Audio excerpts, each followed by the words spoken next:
नमस्कार, स्वागत है आपका केशव टाइम्स में। मैं हूं आपके साथ तनिषा अरोड़ा। अडानी को अरबों डॉलर की चपत लगाने वाली अमेरिका की short selling firm Hindenburg research बंद हो गई है। कंपनी के फाउंडर नाथन एडरसन ने इसकी खुद घोषणा की है। इस कंपनी ने जनवरी 2023 में एक रिपोर्ट प्रकाशित की थी जिसमें अडानी ग्रुप पर कई तरह के आरोप लगाए गए थे। अडानी ग्रुप ने इन आरोपों का खंडन किया था, लेकिन इसमें ग्रुप के मार्केट कैप में भारी गिरावट आई थी। एडरसन ने अपनी कंपनी को बंद करने के कारणों का खुलासा नहीं किया, लेकिन यह फैसला ऐसे समय पर लिया गया है जबकि 20 जनवरी को अमेरिका में डोनाल्ड ट्रंप की राष्ट्रपति के तौर पर वापसी हो रही है। अपनी शॉर्ट सेलिंग्स गतिविधियों के लिए बदनाम हिंडनबर्ग रिसर्च ने अडानी के अलावा कई और अरबपतियों को भी भारी नुकसान पहुंचाया है। कंपनी के फाउंडर नाथन एडरसन ने 15 जनवरी को इसकी घोषणा की। एडरसन ने कहा, पिछले साल के अंत से परिवार, दोस्तों और हमारी टीम के साथ इस बात को शेयर किया गया था कि मैंने हिंडनबर्ग रिसर्च को बंद करने का निर्णय लिया है। उन्होंने बताया कि इन्वेस्टिगेटिव आइडियाज के पूरा होने के बाद कंपनी को बंद करने की योजना थी।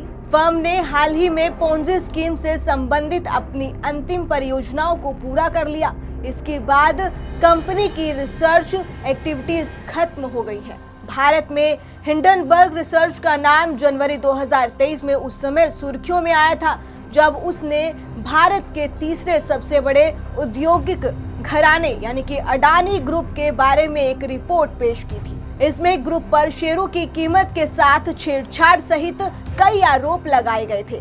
ग्रुप ने इन आरोपों का खंडन किया था, लेकिन इससे अडानी ग्रुप के शेयरों में भारी गिरावट आई। हालांकि उसके बाद से ग्रुप ने काफी हद तक इस नुकसान की भरपाई कर ली है।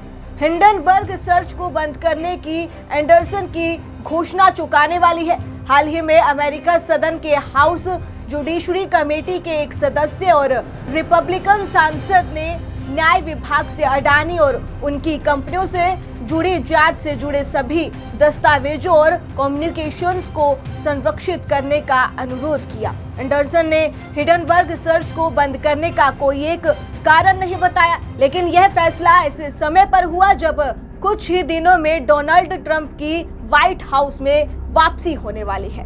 हिंडनबर्ग रिसर्च को बंद करने के फैसले के बारे में एडरसन ने कहा, कोई एक खास बात नहीं है, कोई खास खतरा नहीं है, कोई व्यवस्था समस्या नहीं है और कोई बड़ा व्यक्तिगत मुद्दा नहीं है। किसी ने एक बार मुझसे कहा था कि एक निश्चित बिंदु पर एक सफल करियर एक स्वार्थी कार्य बन जाता है। उन्होंने कहा कि अपनी पर्सनल करियर में उन्हें कई बलिदान देने पड़े हैं। एक इंटरव्यू में उन्होंने कहा कि उन्होंने अपनी वित्तीय सुरक्षा को आगे बढ़ाने के लिए पर्याप्त पैसा जमा कर लिया है। साथ ही उन्होंने आगे कम जोखिम वाले निवेशों में इन्वेस्टमेंट करने का भी संकेत दिया है। फिलहाल आज की जानकारी में बस इतना ही। ऐसी ही तमाम जानकारी पाने के लिए जुड़े रहिए केशव टाइम्स पर।